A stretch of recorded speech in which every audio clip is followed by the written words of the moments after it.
ഇലക്ഷന്റെ സമയത്ത് ചർച്ചയായിരുന്ന ഒരു പാർട്ടിയായിരുന്നു 2020. കാര്യം അതിനകത്തെ കാൻഡിഡേറ്റ്സ് ആണെങ്കിലും അവരൊക്കെ ഒരു ട്രോള് അല്ലെങ്കിൽ ചർച്ചയ്ക്കൊക്കെ പാത്രമായിക്കൊണ്ടിരുന്ന കുറെ വ്യക്തികളായിരുന്നു 2020 പാർട്ടികളിലെ കാൻഡിഡേറ്റ്സ് എല്ലാം.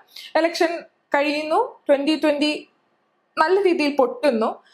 ഇപ്പോൾ അഖിൽ മാരാർ 2020 തൃക്കാക്കരയിൽ മത്സരിച്ച അഖിൽ മാരാറാണ് 2 ദിവസമായി ചർച്ചാ വിഷയം. ഇപ്പൊ അഖിൽ മാരാറിന്റെ ഒരു വോയിസ് അല്ലെങ്കിൽ ഒരു ടെലിഫോൺ വോയിസ് പുറത്തു വന്നിരിക്കുകയാണ്. നമുക്കതൊന്ന് കേട്ട് നോക്കാം അല്ലെ.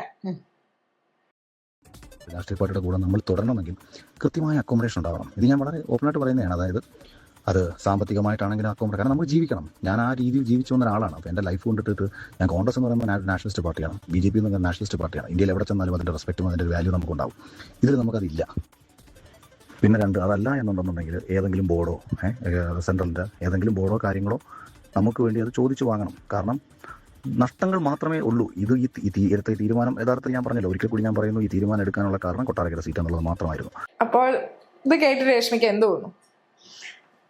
ഇത് കേട്ട് എല്ലാവർക്കും മനസ്സിലാവുന്നത് ഒരു രാഷ്ട്രീയ പ്രവർത്തനത്തിനോ അല്ലെങ്കിൽ ജനങ്ങളെ സേവിക്കാൻ വേണ്ടിയിട്ടോ വന്നിട്ടുള്ള ഒരു കാര്യമല്ല. അതായത് അഖിൽ മാരാർക്ക് ഒന്നാമത്തെ കാര്യം സീറ്റ് വേണം, അല്ലെങ്കിൽ പദവി വേണം. ആ പദവി മാത്രമല്ല, പണവും വേണം. ആളുകൾ തിരിച്ചറിയണം ഞാനൊരു രാഷ്ട്രീയ നേതാവാണ് എന്നുള്ള കുറച്ച് ആനുകൂല്യങ്ങൾ വേണം. ആ ആനുകൂല്യത്തിന് വേണ്ടി മത്സരിക്കാൻ നിന്നതാണെന്ന് പുള്ളി തന്നെ സ്വയമേ സമ്മതിക്കുന്ന ഒരു ഓഡിയോ ക്ലിപ്പാണിത്. കഴിഞ്ഞ ദിവസം അഞ്ജന പറഞ്ഞതുപോലെ തന്നെ ഈ 2020 വലിയ പരാജയം നേരിട്ടതിന് ശേഷം നടത്തിയ ഒരു അദ്ദേഹത്തിന്റെ പ്രതികരണമായിരുന്നു കഴിഞ്ഞ ദിവസങ്ങളിൽ ഈ ചർച്ച ഉണ്ടായിരുന്നത്. ഈ അഖിൽ മാരാറിനെ കുടിച്ച വെള്ളത്തിൽ വിശ്വസിക്കാൻ പറ്റില്ല എന്ന് പറയേണ്ടി വരും. കാരണം അഖിൽ മാരാർ ഓരോ സമയത്തും പറയുന്ന നിലപാടുകളും പ്രതികരണങ്ങളും മാറ്റി മാറ്റി പറയും. നിലപാടില്ലാത്ത ആളാണെന്ന് തന്നെ പറയേണ്ടി വരും അല്ലെ. നിലപാടിന്റെ രാജകുമാരനാണ്. അതുകൊണ്ട് തന്നെ ഇപ്പം സ്വന്തം പാർട്ടിയിൽ നിന്ന് തോറ്റു. സ്വന്തം പാർട്ടി എന്ന് പറഞ്ഞു കഴിഞ്ഞാൽ കോൺഗ്രസ് ആയിരുന്നു അദ്ദേഹത്തിന്റെ ആദ്യത്തെ പാർട്ടി എന്ന് പറയുന്നത്. പിന്നീട് വീട്ടുകാരും അച്ഛനും ഒക്കെ ആയിട്ട് വഴക്കിട്ട് താൻ NDAയിലേക്ക് ചേർന്ന് ആ NDAയുടെ ഭാഗമായിട്ട് 2020 വേണ്ടി മത്സരിച്ചു എന്നാണ് പറയുന്നത്. മാത്രമല്ല കഴിഞ്ഞ ദിവസം അദ്ദേഹം നടത്തിയ ഒരു അലിഗേഷൻ അല്ലെങ്കിൽ അദ്ദേഹം പറഞ്ഞ പ്രതികരണത്തിൽ പറഞ്ഞത്, എനിക്ക് കൊട്ടാരക്കരയായിരുന്നു നിൽക്കേണ്ടത്, കൊട്ടാരക്കര നിന്നായിരുന്നെങ്കിൽ ഞാൻ ജയിച്ചേനെ, എന്നെ ഇവിടെ മനഃപൂർവ്വം സാബുൻ ജേക്കബ് ഈ തൃക്കാക്കരയിൽ കൊണ്ടിട്ടതാണ്, അതുകൊണ്ടാണ് ഞാൻ പരാജയപ്പെട്ടത് എന്നൊക്കെയുള്ള ചില പ്രതികരണങ്ങളാണ് നടത്തിയിരുന്നത്. അപ്പൊ ഇത്തരം പ്രതികരണങ്ങൾ നടത്തുമ്പോഴും ഒരു രാഷ്ട്രീയ നേതാവാകാൻ അല്ലെങ്കിൽ ജനങ്ങളെ സേവിക്കാൻ അല്ലെങ്കിൽ നാട് നന്നാക്കാൻ വേണ്ടിയിട്ടുള്ള ഒരു നേതാവിന്റെ വായിൽ നിന്ന് വീഴുന്ന രീതിയിലല്ല അഖിലിന്റെ ആ ഒരു പ്രതികരണം വന്നത്. പിന്നെ രണ്ടാമത്തെ കാര്യം എന്ന് പറഞ്ഞു കഴിഞ്ഞാൽ പറയുന്നത് ഈ BJP ഫണ്ട് കൊണ്ടുവന്നു, ഞങ്ങൾക്കൊന്നും കിട്ടിയില്ല എന്ന തരത്തിൽ സംസാരിക്കുന്നുണ്ട്. എന്നിട്ട് അത് കഴിഞ്ഞിട്ട് ഈ അഖിൽ മാരാർ പറയുന്ന ഒരു വിഷയം എന്ന് പറഞ്ഞാൽ, എൻ്റെ ബൈക്ക് ഞാൻ വിറ്റതിന് ശേഷം ആ പണം എടുത്തിട്ടാണ് ഞാൻ പ്രചാരണ വേളയിൽ ചെലവാക്കിയത് എന്ന് പറയുന്നുണ്ട്. പക്ഷെ ആ പാർട്ടി തന്നെ ആ ബൈക്ക് വിറ്റതിന്റെ പണം തിരികെ നൽകിയിട്ടുണ്ട്. അതിനെപ്പറ്റി പറയുന്നില്ല. അതായത് ഒരു സഹതാപം പിടിച്ച് പറ്റി വീണ്ടും ജനഹൃദയങ്ങളിലേക്ക് വരാനുള്ള ഒരു പുറപ്പാടാ. പക്ഷെ നെഗറ്റീവിന്റെ അങ്ങേയറ്റം, നിലപാടിന്റെ അങ്ങേയറ്റം ഒക്കെ മാറിയിരിക്കുന്ന ഈ ഒരു അഖിൽ മാരാറിനെ ഇനി മലയാളികൾ ആരും വിശ്വസിക്കില്ല എന്നുള്ളത് വലിയൊരു സത്യം തന്നെയാണ്. ഇപ്പം നോക്കിക്കുക, അധികാരമോഹത്തിന്റെ ഒരു വലിയ തെളിവാണ് ഇപ്പോൾ വന്നിരിക്കുന്ന ഈ ഒരു ഓഡിയോ ക്ലിപ്പ് എന്ന് പറയുന്നത്. കാരണം ബോർഡ് അംഗമാകണം, ഞങ്ങൾക്ക് ആനുകൂല്യങ്ങൾ വേണം, ഞങ്ങൾക്ക് പണം വേണം. എങ്ങനെയാണോ അഞ്ജന ഒരു രാഷ്ട്രീയ നേതാവായിട്ട് ഇറങ്ങുമ്പോൾ ഒരാൾ ചെയ്യേണ്ട കാര്യം എന്ന് പറയുന്നത്? ഇവരെയൊക്കെയാണ് ജനങ്ങൾ തെരഞ്ഞെടുക്കേണ്ടതെന്നുള്ളതാണ് ചിന്തിക്കണം. മറ്റൊരു കാര്യം, കാരണം ഇപ്പോഴും ഇവരുടെയൊക്കെ മുഖം പുറത്ത്, ഇലക്ഷൻ ജയിച്ചില്ല, ഒരു സ്ഥാനവും കിട്ടിയില്ല, ഇവരിപ്പം പുറത്ത് മുഖം വന്നപ്പോ എനിക്കൊന്ന് ജനങ്ങൾ ഇതൊക്കെ നേരത്തെ മനസ്സിലാക്കിയിട്ടായിരിക്കാം ഇവരെയൊക്കെ മാന്യമായി തോപ്പിച്ചതെന്ന് പറയാം. അത് മാത്രമല്ല രേഷ്മ, ശ്രദ്ധിക്കേണ്ട മറ്റൊരു കാര്യമുണ്ട്. ഇപ്പൊ ഈ ഇലക്ഷന്റെ ഭാഗമായിട്ട് PR-ന്റെ ഒക്കെ ഭാഗമായിട്ട് ഈ ഓരോ സോഷ്യൽ മീഡിയയിലെ ഓരോ ചാനലുകൾക്ക്, ഇപ്പൊ യൂട്യൂബ് ഓൺലൈൻ ചാനലുകൾക്കൊക്കെ ഇന്റർവ്യൂസ് ഒക്കെ കൊടുക്കും, ഈ പറയുന്ന കാൻഡിഡേറ്റ്സ് ഒക്കെ കൊടുക്കാറുണ്ട്. അങ്ങനെ കൊടുത്തൊരു ഇന്റർവ്യൂല് ഞാൻ അഖിൽ മാരാറിന്റെ ഒരു ഇന്റർവ്യൂല് കണ്ടതാണ്. പറയുന്ന പോലെ തൃക്കാക്കര ഒരു കാരണവശാലും 2020 ജയിക്കില്ല. കാര്യം തൃക്കാക്കരയുടെ ഹോൾഡ് എവിടെയാണെന്നുള്ളത് എല്ലാവർക്കും അറിയാം. കേരള ഇലക്ഷൻ അല്ലെങ്കിൽ കേരള ഇലക്ഷൻ ചരിത്രത്തിൽ തന്നെ തൃക്കാക്കരയുടെ ഒരു സീറ്റിന്റെ ഒരു കാര്യം എല്ലാവർക്കും അറിയാവുന്ന കാര്യമാണ്. അഖിൽ മാരാർ പറയുന്നത് അഖിൽ മാരാർ അവിടെ ജയിക്കും. കാരണം തൃക്കാക്കര എങ്ങനെയാണ്, അതിന്റെ പൾസ് എങ്ങനെയാണെന്നൊക്കെ ഉള്ളത് അഖിൽ മാരാർ ഇങ്ങനെ ഭയങ്കര കൃത്യമായി പറഞ്ഞിട്ട് അത് 2020 വിധിച്ചതാണ്, അത് അഖിൽ മാരാറിന് വിധിച്ചതാണെന്നുള്ള രീതിയിലൊക്കെ പറയുന്നുണ്ട്. പറയുന്നൊരു ഞാൻ കണ്ടത്, ഞാൻ എന്തായാലും വീഡിയോയിൽ കാണിക്കാം. തൃക്കാക്കരയിലെ സാധ്യത വേറെ ആരും കാണാത്ത സാധ്യതകളാണ് ഞാൻ കാണുന്നത്. അപ്പം അങ്ങനെ വളരെ വ്യക്തമായി അങ്ങനൊക്കെ പറഞ്ഞ ഒരാളാണ് ഇപ്പോൾ ഈ ഒരു നിലപാടുമായിട്ട് വരുന്നത്. വേറൊരു കാര്യമുണ്ട് അർച്ചന, ഇദ്ദേഹം പറഞ്ഞിരിക്കുന്നത് എനിക്ക് ജില്ലാ പ്രസിഡന്റ് ആകണം എന്നൊക്കെ പറയുമ്പോ യാതൊരു പാർട്ടിയില് ഒരു സീനിയോറിറ്റി ഇല്ല, ഒരു പദവികളും വഹിച്ചിട്ടില്ല, അങ്ങനെ ഒന്നും തന്നെ ചെയ്തിട്ടില്ല. എന്നിട്ട് നേരിട്ട് വന്നിട്ട് എനിക്കൊരു സീറ്റ് വേണം എന്ന് പറയാം, അല്ലെങ്കിൽ പ്രസിഡന്റ് ആകണം എന്നൊക്കെ പറയുമ്പോൾ ഒന്ന് ആലോചിച്ച് നോക്കിക്കേ, എത്രത്തോളമാണ് അധികാരമോഹം എന്ന് പറയുന്നത്. സ്വയമേ ഒരു രാഷ്ട്രീയ വിപ്ലവകാരി എന്നാണ് വിശേഷിപ്പിക്കുന്നത്. ഞാൻ അങ്ങനെയായിരുന്നു, ഞാൻ അതിനു വേണ്ടിയിട്ട് പോയിട്ടുണ്ട്. തുടക്കത്തിലേ കോൺഗ്രസിൽ നിന്നൊരാളാണ്. കോൺഗ്രസ് അപ്പൊ അവിടെ നിന്നപ്പോ അവർക്ക് അറിയാം എത്രത്തോളം അഖിൽമാരാരെ കൂട്ടി നിർത്തി കഴിഞ്ഞാൽ പണിയാകും. അതുകൊണ്ടായിരിക്കാം ഒരുപക്ഷെ കോൺഗ്രസ് കൂടെ നിർത്താതിരുന്നത്. അതുകൊണ്ട് പതുക്കെ മറുകണ്ഠം ചാടി BJP എത്തി.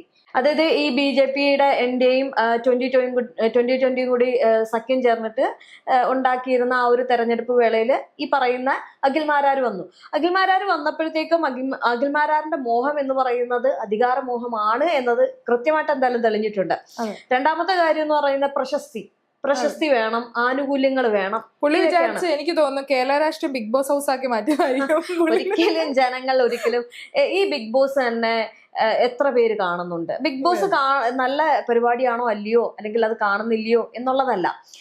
ഒരു കേരളത്തിലെ 3.5 കോടി ജനങ്ങളെ സംബന്ധിച്ചിടത്തോളം ബിഗ് ബോസ് കാണുന്നത് കുറച്ച് ആളുകൾ മാത്രമാണ്. പക്ഷെ കേരള രാഷ്ട്രീയത്തിൽ തെരഞ്ഞെടുപ്പ് വരുമ്പോൾ അതിനെ ഉറ്റുനോക്കുന്നതും അതിന് വോട്ട് ചെയ്യാൻ വരുന്നതും ഇത്ര ആളുകളുണ്ട്. ഈ ബിഗ് ബോസ് കാണുന്നതിനെക്കാട്ടി എത്രയോ ആളുകളാണ് അത് വോട്ട് ചെയ്യാൻ അല്ലെങ്കിൽ വരുന്നതൊക്കെ. അപ്പൊ അത് മാത്രമല്ല, ഈ രാഷ്ട്രീയം എന്ന് പറയുമ്പോഴും അല്ലെങ്കിൽ ജനങ്ങളെ സേവിക്കുക എന്ന് പറയുമ്പോഴും ബിഗ് ബോസിൽ കടന്ന് ശോഭയോട് തല്ലുകൂടുന്നതും അല്ലെങ്കിൽ മറ്റേതെങ്കിലും മത്സരാർത്ഥിയൊക്കെ വാഗ്വാദങ്ങൾ നടത്തി അവിടെ വലിയ വിപ്ലവം സൃഷ്ടിക്കുന്നതൊന്നും അല്ല ഈ രാഷ്ട്രീയം എന്ന് പറയുന്നത്. രാഷ്ട്രീയം എന്ന് പറയുമ്പോൾ അതിൻ്റെതായ രീതിയുണ്ട്, ശൈലിയുണ്ട്. ഇപ്പം നമുക്കറിയാം കേരളത്തിലെ ഏറ്റവും 2 പാർട്ടികൾ മാത്രമാണ് നിൽക്കുന്നത്. ഒന്ന് ഇപ്പം നമ്മുടെ സർക്കാരും, രണ്ടാമത് CPM-ഉം. അപ്പൊ ഈ 2 പാർട്ടികളും വന്നത് ചെറിയ രീതിയിലുണ്ടെന്നല്ല. അവിടെ വിപ്ലവങ്ങൾ സൃഷ്ടിച്ച നേതാക്കളുണ്ട്, അതിനുവേണ്ടി കൊടി പിടിച്ച നേതാക്കളുണ്ട്, ഒരുപാട് അടികൊണ്ട നേതാക്കളുണ്ട്.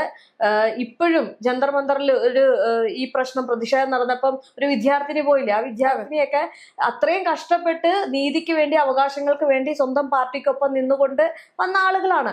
അപ്പൊ അങ്ങനെയുള്ള ആളുകളെയൊക്കെ പുല്ലുവില കൽപ്പിച്ചുകൊണ്ട് ഇന്നലെ വന്ന് കയറി എനിക്ക് സ്ഥാനം വേണം, എനിക്ക് പൈസ വേണം, എനിക്ക് ബോർഡംഗം വേണം എന്നൊക്കെ പറയുന്നത് എത്രത്തോളമുള്ള ഒരു അധികാരമോഹവും പൈസ മോഹമാണെന്നുള്ളത് നമുക്ക് മനസ്സിലാക്കാൻ സാധിക്കും. ഈ അഖിൽമാരാറിനെ സംബന്ധിച്ചിടത്തോളം ഒരിക്കലും വിശ്വസിക്കാൻ, ഞാൻ ആദ്യം പറഞ്ഞതുപോലെ തന്നെ നിലപാടില്ലാത്തൊരു വ്യക്തിയാണെന്നുള്ളത് വളരെ പ്രൂവ്ഡ് ആണ്. പുള്ളിക്കാരൻ പ്രൂവ് ചെയ്തിരിക്കുന്നതാണ് നിലപാട്. ഒരു നിമിഷം പറയും ഞാൻ ബിഗ് ബോസിൽ പോകുന്നില്ല, വളരെ വൃത്തികെട്ട രീതിയിലുള്ള വാക്കുകളാണ്, അതായത് അൺപാർലമെന്ററി വേർഡ്സ് ഉപയോഗിച്ചാണ് ആ ഒരു വീഡിയോ പറഞ്ഞത്. എന്നിട്ട് പിന്നീട് അദ്ദേഹം ബിഗ് ബോസിൽ നിന്ന് കോള് വന്നപ്പോഴത്തേക്ക് ഒരു ഉളിപ്പില്ലാതെ അത് പറഞ്ഞ് കേരളം കണ്ട അല്ലെങ്കിൽ ലോകം കണ്ട ഏറ്റവും നല്ലൊരു റിയാലിറ്റി ഷോയാണ് ബിഗ് ബോസ്, ഞാൻ അതിലേക്ക് പോവുകയാണ്, എന്നെ അവിടുന്ന് കോള് വിളിച്ചു. അങ്ങനെ എത്ര പെട്ടെന്നാണ് നിലപാട് മാറ്റിയത്. ഇതിനു മുമ്പ് പ്രചാരണ വേളയില് രമേശ് പിഷാരടി പറഞ്ഞ ഒരു കാര്യം ഓർത്തു പോവുകയാണ്. അതായത് പറഞ്ഞ് രമേശ് പിഷാരടിയെ ഒന്ന് ഇളക്കാൻ വേണ്ടിയിട്ട് ഈ അഖിൽമാരാർ കുറച്ച് പ്രതികരണങ്ങളൊക്കെ നടത്തി ഈ തെരഞ്ഞെടുപ്പ് വേളയില്. അപ്പം രമേശ് പിഷാരടിക്ക് വന്നിട്ട് ഇങ്ങനെ മാധ്യമ പ്രവർത്തകരെ ചോദിച്ചു, ഈ ഇതാണൊക്കെ നിങ്ങളെ പറ്റി കുറച്ച് കാര്യങ്ങൾ ഈ അഖിൽമാരാർ പറഞ്ഞല്ലോ. അതായത് കൃത്യമായിട്ടുള്ള മറുപടിയാണ് കൊടുത്തത്. അതായത് അഖിൽമാരാർ ഇന്ന് പറഞ്ഞത് ഓക്കെ ഞാൻ കേൾക്കാം, നാളെ ഇത് തന്നെയാണ് പറയുന്നത് നോക്കാം. പക്ഷെ അഖിൽമാരാർ ഒരു 2 വർഷം കഴിഞ്ഞിട്ട് എന്നെ പറ്റി നല്ലത് പറഞ്ഞാലോ? അങ്ങനെ നല്ലത് പറഞ്ഞില്ല, ഇത് തന്നെയാണ് പറയുന്നതെങ്കിൽ ഞാൻ അപ്പോൾ പ്രതികരിക്കാം. കാരണം എല്ലാവർക്കും അറിയാം അഖിൽമാരാറിന്റെ നിലപാട് എത്രത്തോളമാണ് എന്നുള്ളത്. ഈ കലിപ്പന്റെ കാന്താരി വൈബുള്ള ഒരു രീതിയാണ് എനിക്ക് അഖിൽമാരാറിനെ തോന്നിയിട്ടുള്ളത്, അല്ലേ? അങ്ങനെ ഒരാള് രാഷ്ട്രീയത്തിൽ വന്നു കഴിഞ്ഞാൽ എന്തായിരിക്കും? തൊട്ടേനും പിടിച്ചതിനും എല്ലാം പ്രശ്നവും പിന്നെ പറയുന്ന സ്വന്തം നിയമങ്ങളും ഒക്കെ ആയിട്ട് അങ്ങ് ഇറങ്ങും. അതെ, വല്ലാത്ത അവസ്ഥയാണ്. ഞാൻ പിടിച്ച മുയലിന് 3 കൊമ്പ്. അങ്ങനെ ഒരു ആറ്റിറ്റ്യൂഡ് തന്നെയാണ്. അതായത് ഒരു മര്യാദയ്ക്കുള്ള ഒരു സംസാര ശൈലി ഇല്ല. നമുക്കറിയാം ഈ അഖിൽമാരാറിന്റെ പഴയ വിഷയങ്ങളൊക്കെ എടുത്തു കഴിഞ്ഞാൽ എത്ര വിവാദപരമായിട്ടുള്ള ഇലക്ഷന്റെ സമയത്ത് തന്നെ മറ്റേ ഗർഭിണി വിഷയം വന്നത്. ഈ സോഷ്യൽ മീഡിയയില് ഡെയിലി കണ്ടന്റ് ഇടാത്ത, അതായത് കണ്ടന്റ് ക്രിയേറ്റേഴ്സ് അല്ലാത്തവർ പോലും അഖിൽമാരാറിന്റെ വീഡിയോ എടുത്തിട്ട് അവര് വീഡിയോ ഇട്ടു. എന്ന് വെച്ചാൽ ഒരു അമ്മ, ആ അമ്മയുടെ വേദനയും പ്രസവ രീതിയും എല്ലാം അവർക്കറിയാം. അപ്പൊ അത് അനുഭവിച്ചിട്ടുള്ളവർക്ക് വളരെ വ്യക്തമായിട്ട് അറിയാവുന്ന കാര്യമാണ്. അതിനെ വന്ന് ഇത്ര സിമ്പിൾ ആയിട്ട് പറയുന്ന ഒരാളെ, അതായത് അവരെ പോലും സ്വന്തം ഭാര്യനെ പോലും മനസ്സിലാക്കാത്ത ഒരാളാണ് ഈ സമൂഹത്തെ സേവിക്കാൻ വരുന്നത്. ഒന്ന് ആലോചിച്ച് നോക്കിക്കേ. ഇതൊക്കെ ജനങ്ങൾ കാണുന്നതാണല്ലോ. അപ്പൊ ഈ ചക്കിക്കൊത്ത ശങ്കരൻ എന്ന് പറയുന്നത് പോലെ തന്നെ അഖിൽമാരാറിന്റെ വൈഫും അഖിൽമാരാറിനൊപ്പം തന്നെ. അതായത് അദ്ദേഹം എന്ത് പറയുന്നു, അദ്ദേഹം പറയാണ് നാളെ കേരളം ഉണ്ടായത് ഇങ്ങനെയാണ്, അല്ലാതെ മഴ പറഞ്ഞിട്ടൊന്നും, ചരിത്രം അങ്ങനെയാണ് പഠിപ്പിക്കുന്നതെങ്കിലും ഇപ്പൊ അങ്ങനെയൊന്നും അല്ല, അതൊക്കെ തെറ്റാണ്. ഇതണക്ക് ഏതെങ്കിലും ഒരു ആള് വന്നിട്ട് ചുമ്മാ ഇങ്ങനെ തറയിൽ എഴുതിയപ്പോ അങ്ങനെ ആയതാണെന്ന് പറഞ്ഞു കഴിഞ്ഞാൽ വിശ്വസിക്കും. അങ്ങനെ ഒരാളാണ് ഈ ഒരു കൂടെ നിൽക്കുന്ന വ്യക്തി എന്ന് പറയുന്നത്. അവരുടെയൊക്കെ ഇന്റർവ്യൂ ചില സമയങ്ങളിൽ വളരെ ചർച്ചയായിട്ടുണ്ട്. അതായത് ഞാൻ അടിക്കും അവളെ, ഞാൻ അങ്ങനെയൊക്കെ പറയുന്ന ഒരാളുടെ രാഷ്ട്രീയ നിലപാട് എന്ന് പറയുമ്പോഴത്തേക്കും നമ്മൾ ഏറ്റവും കൂടുതൽ ഭയപ്പെടുകയും കൂടി വേണം. കാരണം ഈ പിച്ചും പെയ്യുകയും പറയുകയും നിലപാടില്ലാതെ പ്രവർത്തിക്കുകയൊക്കെ ചെയ്യുന്ന ഒരാളെ രാഷ്ട്രീയ നേതാവാക്കി നിർത്തി കഴിഞ്ഞാൽ ജനങ്ങളെ എങ്ങനെയാണ് അവരെ നോക്കിക്കാണേണ്ടത്, അല്ലെങ്കിൽ ജനങ്ങൾക്ക് എന്ത് പ്രയോജനം അവരുടെ ഭാഗത്തുണ്ടാകുന്നത്? ഇപ്പോഴും ഈ അഖിൽമാരോട് ഓഡിയോര് പറയുന്നത് എന്താ, എനിക്ക് പണം വേണം, എനിക്ക് പദവി വേണം. അതല്ലാതെ ഞാൻ ജനങ്ങൾക്ക് വേണ്ടി നിൽക്കാം, എന്നിൽ വിശ്വാസം അർപ്പിക്കുന്ന ജനങ്ങൾക്ക് വേണ്ടി ഞാൻ നിൽക്കാം, അല്ലെങ്കിൽ പോട്ടെ ജനങ്ങളുടെ കാര്യം വിട്ടേക്കാം. ആ നിൽക്കുന്ന പാർട്ടിയോട് പോലും ഒരു കൂറ് കാണിച്ചിട്ടില്ല. ഇത് ഉണ്ട ചോറിന് നന്ദി എന്നൊക്കെ പറയത്തില്ലേ, ആ പാർട്ടിയോട് പറയാണ് ഞാൻ നിൽക്കുകയൊക്കെ ചെയ്യാം. ഇത് ഒരുമാതിരിയുള്ള ബാർഗിൻ ചെയ്യത്തില്ലേ? ഇപ്പൊ അതെ, ഒരു പ്രൊഡക്റ്റ് പരിചയപ്പെടുത്തിയിട്ട് ആ പ്രൊഡക്റ്റിന് വേണ്ടി പ്രൊമോഷൻ ചെയ്യുന്ന പോലെ ആയിപ്പോയി 2020 ഈ ഒരു കാര്യം എന്ന് പറയുന്നത്. എന്തായാലും 2020 എന്റെയും കണ്ടെടുത്തിയ സ്ഥാനാർത്ഥികള് അയ്യോ എല്ലാവരും അതുകൊണ്ടായിരിക്കുമല്ലോ റിസൾട്ട് കാണാഞ്ഞതും. അതെ, അത് ശ്രദ്ധയല്ലേ. അഞ്ജലി നായര് എന്നെ എല്ലാരും MLA എന്നാ വിളിക്കുന്നത്. അതെ, ചക്ക ഇങ്ങനെ പൊളിച്ചാൽ താമരയാവും. എന്നിട്ട് ഈ താമരയൊന്നും കാണാനില്ല. ഒരു ഈ അയോധ്യ വിഷയത്തിലൊന്നും ഈ താമരകളൊന്നും മിണ്ടുന്നില്ല. ഇവരൊക്കെ വെള്ളത്തിൽ മുങ്ങിപ്പോയെന്നാ തോന്നുന്നേ. കണ്ടിരുന്നോ? ആർക്കും ഒന്നും മിണ്ടണ്ട. അതായത് പ്രചാരണ വേളയിൽ എന്തൊക്കെയാണ് പറഞ്ഞത്? എനിക്ക് തോന്നുന്നു മറ്റേ ആതിര എന്ന് പറയുന്ന ഒരു കുട്ടി മത്സരിച്ചത്. ആ കുട്ടിയുടെയൊക്കെ ചോദിച്ച് കേരളത്തില് അല്ലെങ്കിൽ BJP വന്നതിന് ശേഷം എന്തൊക്കെ മാറ്റങ്ങളാണ് ഉള്ളതെന്ന് ചോദിച്ചപ്പോ അത് ഒരു 5 മാറ്റങ്ങൾ പോലും പറയാൻ പറ്റുന്നില്ല. അത് പറയാണ്, നിങ്ങൾ ഇവിടെ നിന്ന് പറയാണ്, നിങ്ങൾ ജസ്റ്റ് ഒന്ന് ഗൂഗിളിൽ സെർച്ച് ചെയ്ത് നോക്കൂ, നിങ്ങൾ കാണുന്നില്ലേ, അങ്ങനെയൊക്കെയാ പറയുന്നത്.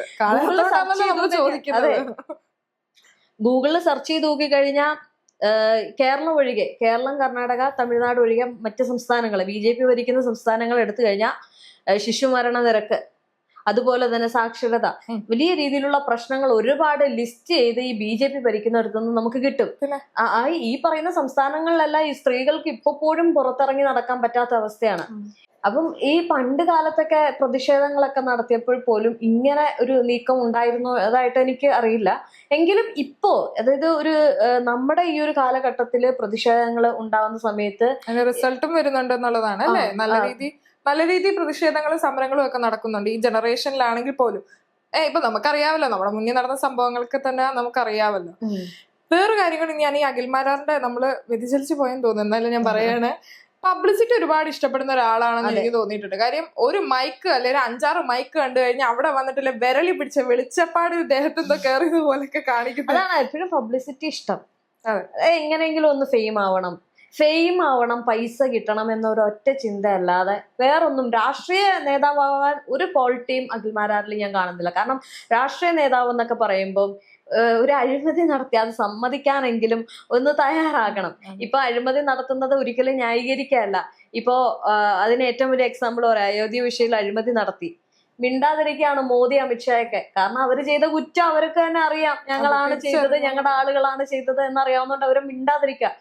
അങ്ങനെയെങ്കിലും കാണിക്കാനുള്ള ഒരു ഉളുപ്പ് വേണം ഈ അഖിൽമാരാർക്ക്. കാരണം അതുപോലും ഇല്ല. അപ്പൊ അങ്ങനെ ഒരാളാണ് നിലപാടുകൾ മാറ്റുന്നു, കൂടെ നിന്നവരെ വിലപേശുന്നു, അല്ലെങ്കിൽ ചതിക്കുന്നു, ഇങ്ങനെ സഹതാപം പിടിച്ചു പറ്റാൻ വേണ്ടിട്ട് വരുന്നു. ഇതിനുശേഷം ഈ ഇലക്ഷൻ ടൈമിൽ പരാജയപ്പെട്ടതിന് ശേഷം ഒരു മാധ്യമ പ്രവർത്തകൻ വരികയാണ്, അഖിൽമാരാറിന്റെ അടുക്ക വന്നിട്ട് ചോദിക്കുകയാണ്, നിങ്ങൾ തോറ്റുപോയല്ലോ എന്ന് ചോദിക്കുമ്പോൾ അഖിൽമാരാർ പറയുന്ന ആദ്യത്തെ മറുപടി, കേരളത്തിൽ CPM തോറ്റത് എന്നെ വല്ലാതെ ഞെട്ടിച്ചിരിക്കുകയാണ്. ഒന്ന് ആലോചിച്ച് നോക്കിക്കേ, നിങ്ങൾ എന്താ കഴിച്ചെന്ന് ചോദിക്കുമ്പോൾ ഞാൻ കുളിച്ചെന്ന് പറയുന്ന ഒരു ആൻസറിലേക്ക് എത്തി. കാരണം ആ വിഷ്വലിൽ തന്നെ അഖിൽമാരാർ ഒരു കരഞ്ഞ് മെഴുകിയിരിക്കുന്ന ഒരു ഭാവമാണ് കാണാൻ സാധിക്കുന്നത്. മുഖമൊക്കെ ഒരുമാതിരി നീരടിച്ചിട്ട് അങ്ങനെ എന്ന് വെച്ച് കഴിഞ്ഞാൽ അത്രത്തോളം കാര്യങ്ങളൊന്നും തന്നെ മനസ്സിലാക്കുന്നില്ല, അതിനെപ്പറ്റി പ്രതികരിക്കുന്നില്ല, നിലപാടില്ലാതെ ഓരോരോ തോന്നുന്ന കാര്യങ്ങൾ വേണ്ടി അങ്ങ് ചെയ്യുവാണ്. എന്നിട്ട് പറയുന്നുണ്ട് എന്റെ ഫോളോവേഴ്സ് ഒക്കെ കുറഞ്ഞ്, അത് ഈ ഒരു 2020 മത്സരിച്ചത് കൊണ്ടാണ്. അതൊന്നും അല്ലെന്നേ, ഈ അഖിൽമാരാറിന്റെ ഫോളോവേഴ്സ് കുറയാൻ കാരണം അദ്ദേഹത്തിന്റെ ഈ മറുപടികളാണ്. ഈ പ്രസവ വിഷയത്തിൽ തന്നെ അഖിൽമാരാർക്ക് വലിയൊരു ഹെയ്റ്റേഴ്സ് ഉണ്ടായി. ഒറ്റ ഒരാൾക്ക് പോലും അംഗീകരിക്കാൻ പറ്റാത്ത രീതിയിൽ അഖിൽമാരാർ ആ ഒരു പ്രസ്താവന തന്നെ നടത്തിയത്. അതുകൊണ്ട് തന്നെ ആൾക്കാരെ എങ്ങനെ ഇവരെ വിശ്വസിക്കുക? ആരും വിശ്വസിക്കാൻ പോകുന്നില്ല. ഒരിക്കലും രാഷ്ട്രീയ പ്രവർത്തനത്തിൽ നിന്നത് കൊണ്ടൊന്നും മാത്രമൊന്നുമല്ല അഖിൽമാരാറിന്റെ ഫോളോവേഴ്സ് കുറഞ്ഞു, അതിനു മുമ്പേ ഫോളോവേഴ്സ് കുറഞ്ഞിട്ടുണ്ട്. അഖിൽമാരാർ പറയുന്നുണ്ടല്ലോ, ഇത് വന്നതിന് ശേഷം എനിക്ക് ഇൻസ്റ്റഗ്രാം വഴി സോഷ്യൽ മീഡിയ ഒക്കെ വഴി ഭയങ്കര പ്രശ്നങ്ങളാണ്, എനിക്ക് ഭയങ്കര മോശം അനുഭവങ്ങൾ ഉണ്ടാവുന്നു എന്നൊക്കെ പറയുന്നുണ്ട്. ഓൾറെഡി ഉണ്ട് അനുഭവങ്ങള്. ഇനി വേറൊരു കാര്യമുണ്ട്, ഈ അഖിൽമാരാർ പറയുന്നുണ്ട് ഇപ്പൊ BJP ഫണ്ട് തട്ടിപ്പ് നടത്തിയെന്ന്. ഈ പ്രചാരണ സമയത്തൊക്കെ ഈ ഫണ്ട് ഈ അഖിൽമാരാർ കണ്ടില്ലായിരുന്നു. അഖിൽമാരാർ അവർക്കൊപ്പമാണ് നിന്നത്. ആ ഫണ്ടിന്റെ കാര്യങ്ങളോ അല്ലെങ്കിൽ ആ പ്രചാരണ വേളത്തിലൊക്കെ പോകുമ്പോഴൊക്കെ ഈ ഫണ്ടിന്റെ കാര്യം അഖിൽമാരാർക്ക് ഒരുപക്ഷെ അറിഞ്ഞിരിക്കാൻ സാധ്യത കൂടുതലാണ്. കാരണം കാൻഡിഡേറ്റ് ആണ്, അവരെല്ലാവരും ഒരുമിച്ചാണ് പോകുന്നത്. ഇപ്പൊ ഈവൻ ഒരു ഫുഡ് ഉൾപ്പെടെ കഴിക്കണമെങ്കിൽ അവരായിരിക്കും ഒരുപക്ഷെ അക്കോമഡേഷൻ അതിന്റെ നടത്തുന്നത്. അപ്പൊ ആ കാര്യങ്ങളെല്ലാം അഖിൽമാരാർക്ക് അറിയാമായിരുന്നു. അവസാനം പരാജയപ്പെട്ടു. ഇപ്പൊ ഒരു ഫണ്ട് തട്ടിപ്പിന്റെ പേരിൽ ഒരു വാർത്ത വന്നപ്പോഴത്തേക്കും അഖിൽമാരാർ ഒന്ന് സ്റ്റാർ ആവാൻ നോക്കുകയാണ്. പക്ഷെ അത് ആരും അംഗീകരിക്കുന്നില്ല എന്നുള്ളതാണ് മറ്റൊരു സത്യം. കാരണം ഈ പുള്ളിയുടെ വാക്കൊക്കെ കേട്ട് ആരെങ്കിലും വിശ്വസിച്ചിറങ്ങും? അങ്ങനെ ഇറങ്ങി കഴിഞ്ഞു കഴിഞ്ഞാൽ എന്താ ഇപ്പൊ പറ്റുന്നത്? ഇപ്പൊ സാബുവും ജേക്കബിനെതിരെ വലിയൊരു പ്രശ്നവുമായിട്ട് അല്ലെങ്കിൽ ഒരു അലിഗേഷനുമായിട്ട് പുള്ളി വരികയാണ്, ഈ അഖിൽമാരാർ വരികയാണ്. സാബുവും ജേക്കബ് ഇതിനകത്ത് നടത്തിയിട്ടുള്ള തട്ടിപ്പ് വെട്ടിപ്പ് നമുക്കറിയില്ല, അത് നടത്തിയിട്ടുണ്ടായിരിക്കാം. കാരണം NDA ആയിട്ടാണല്ലോ കൂട്ടുപിടിച്ചത്. ഇപ്പം അവരുടെ നേതാവ് തന്നെ പറയുന്നു ഇതേണക്ക് ഇത്ര കോടി രൂപ വന്നിട്ടുണ്ട് ചാക്കുകളിലായിട്ട്, 25 ചാക്കുകളിലായിട്ട് അങ്ങാണ്ട് മാറ്റിയെന്നോ പറയുമ്പോൾ അത് അന്വേഷിക്കണം, ആ സംഭവം അന്വേഷിക്കണം. കേന്ദ്രത്തിൽ നിന്നുള്ള ഫണ്ട് ആർക്കും കിട്ടിയില്ല, അത് വെറും ഫ്ലാഗും കൊടിയും മേടിക്കാൻ വേണ്ടി, ഷോളൊക്കെ മേടിക്കാൻ വേണ്ടിയിട്ട് ഇത്ര കോടി രൂപ പോയി എന്ന് പറയുമ്പോൾ അതൊക്കെ വിശ്വസിക്കാൻ ഇച്ചിരി പാടാണ്. പക്ഷെ ഇതെല്ലാം നടക്കുമ്പോഴും ഈ മറുവശത്ത് സാബുവും ജേക്കബ് ഇട്ട ഓടിയാണ് അഖിൽമാരാറിനെ കൊടുക്കുന്നത്. ഇതെല്ലാം പറയുമ്പോ ശ്രദ്ധിക്കണമായിരുന്നു, ഇതെല്ലാം ഒരു രേഖയുണ്ട് എന്നുള്ളത്. എന്തായാലും അഖിൽമാരാർ വട്ടത്തിൽ തേഞ്ഞു. പിന്നെ പ്രൊമോഷൻ വീഡിയോ പോലെയാണ് അഖിൽമാരാർ ഒരു സ്ഥാനാർത്ഥിയായിട്ട് നിന്ന് അതിനെ കണ്ടത്. അല്ലാതെ രാജ്യത്തിൽ ഒരു നല്ല നേതാവാകണം, അല്ലെങ്കിൽ ആളുകളെ നല്ല രീതിയിൽ നോക്കണം, അവരുടെ ഇടയിൽ നിന്ന് ജനസേവനം നടത്തണം എന്നുള്ള ഒരു ചിന്താഗതിയൊന്നും അഖിൽമാരാർക്കില്ല. ഒരു ബിഗ് ബോസ് മത്സരാർത്ഥി പോലെ ഇലക്ഷൻ കണ്ടു, പിണങ്ങുന്നു, കരയുന്നു, സഹതപിക്കുന്നു, വീണ്ടും വരുന്നു എന്നുള്ളതല്ലാതെ അഖിൽമാരാറിന്റെ വേറെ കാര്യങ്ങളൊന്നുമില്ല.